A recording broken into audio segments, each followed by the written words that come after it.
we've known each other more than most couples. It's true. Yeah. It's a marriage almost. I remember when it was, because it was in 1984 and I had been working at KMX since 1981, and they told me we're hiring a new reporter who's from Mexico and who's been studying here at UCLA. And he came in, this skinny guy. He had not one gray hair at the time. No, he was still very skinny. And he just came in reporting and you know, doing great things. And one of the things that I remember from that time is that he used to come, and as I told you before, we used to have to do 3 stories each every day. And they were mostly press conferences. And he used to call them globitos, little balloons. You had to blow them up because they were just press conferences. You had to turn into stories. Into something. I was studying at UCLA and I didn't want to go back to Mexico. Still, Mexico was very authoritarian. So it was a great opportunity to work in the United States. So I started with Pete Moraga, the news director.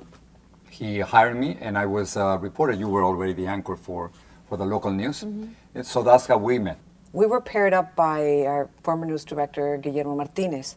At the time, the 6:30 newscast had a team, and the 11 o'clock newscast had another team.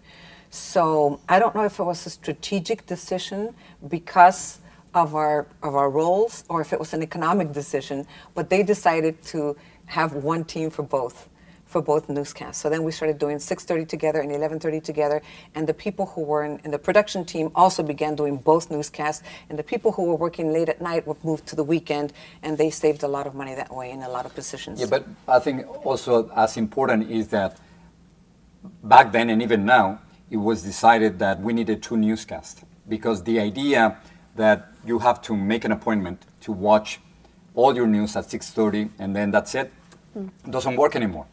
And obviously with social media and with the internet, that it doesn't work.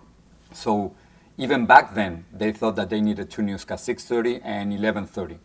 And then the fact that they decided to create a pair to do the newscast was also completely different, because there were Peter Jennings, Dan Rather, Tom Brokaw, and then us.